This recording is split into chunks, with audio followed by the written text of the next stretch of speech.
My name is Brooke Tellis and I consent to this video. And my name is Mackenzie. Here's my student ID. And I'm going to start with a 360 sweep, starting with the bed, ceiling, floor,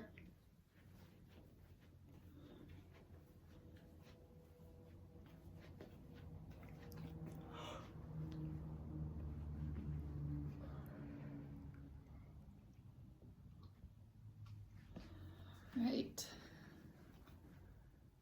Make sure that it's in a good position. Okay, so I would make sure to knock, come in and wash my hands. I'm going to provide privacy, and then I'm going to go ahead and ask for 2 identifiers. So, hello, what is your name? My name is Brooke Tellis. And when's your birthday? 6192. Okay. So my name's Mackenzie. I'm going to be your nurse, and I'm going to be doing an assessment on you, listening for some heart sounds, and just checking your peripheral vasculature. Okay? Okay. So I'm going to go ahead. First of all, I'm going to find our aortic spot. So I'll take the clavicle, and I'm going to go down 2, staying on that right sternal border, to listen for our aortic. So that's going to be our S1, S2 sounds. I'm going to go ahead and listen.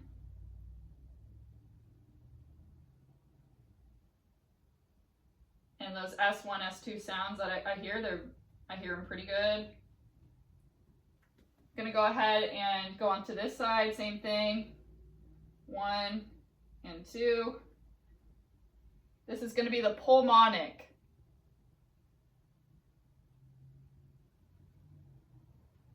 Going down, still on that left sternal border, we're going to listen at Erb's point.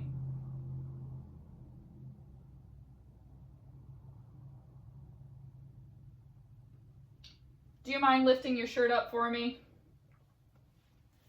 So we're going to go right at the 4th intercostal space, and that's going to be our tricuspid. And then looking at the mid-clavicular line, going a little lower, the 5th intercostal space, we're going to finish with the mitral. And I can hear her heartbeat pretty good right here, so I'm going to go ahead and start counting. It looks like it's a regular rhythm.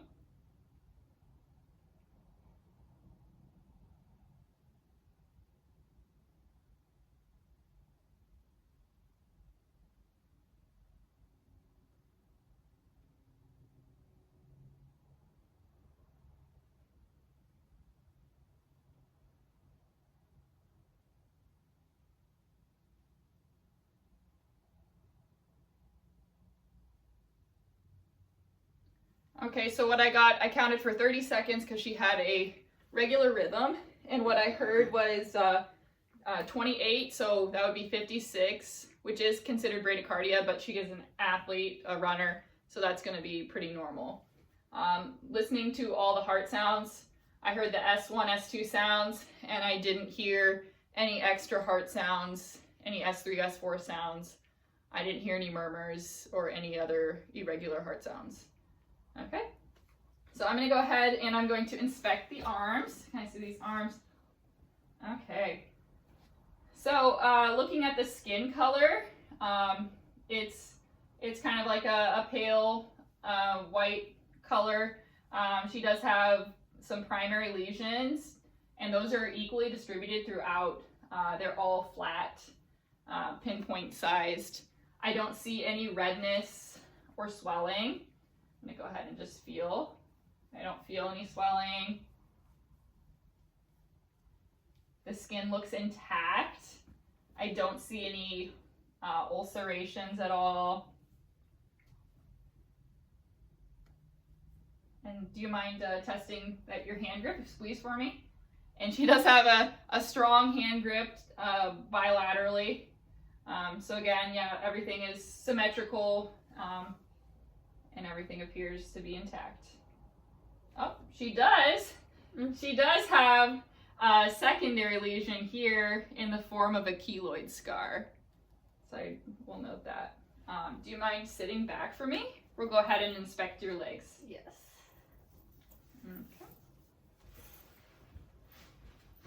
Okay, so first of all, I'm going to look at the leg length. I'm going to move the camera a little bit so we can see. Okay, so leg length is equal. The legs look symmetrical. Her skin, again, is intact. The coloring is it's appropriate for her race. It's just kind of a nice white color. She does have those same primary lesions in the form of freckles. Those are pinpoint, and those are distributed throughout all areas of her legs. Her legs are cleanly shaven. However, I can see that the hair follicles are distributed evenly throughout. The condition of her skin, she's clean, skin is intact, and looks to be in good condition. Okay, no redness. So now I'm going to kind of, I'm going to palpate for edema. Is this okay that I touch you? Mm-hmm. Okay, so going ahead and feeling starting above the knees. And as I press with my thumbs, I'm not noting any pitting as I palpate. And the color returns almost immediately, so no redness.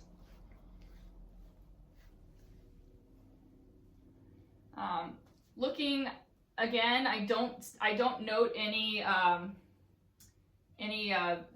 veining, any venous patterning, other than at her tops of her feet, and it's flat and just kind of like a light blue color. So I'm gonna go ahead and I'm gonna check for any ulcerations. So looking between the toes, checking the heels. She does have a little bit of callousing, but it's all intact. I also don't note any bruising at all or any other scars. I do see another birthmark, which I believe is a primary lesion. Looking underneath her knees again, I don't see any veining.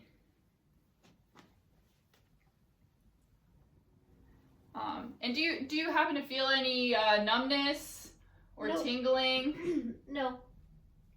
Okay. So I'm going to go ahead and finish by palpating your pulses.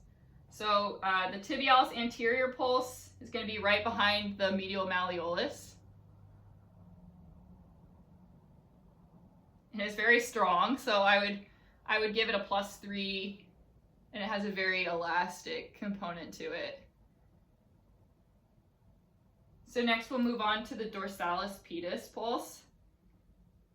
So go ahead and between that big toe, second toe, I'll move up.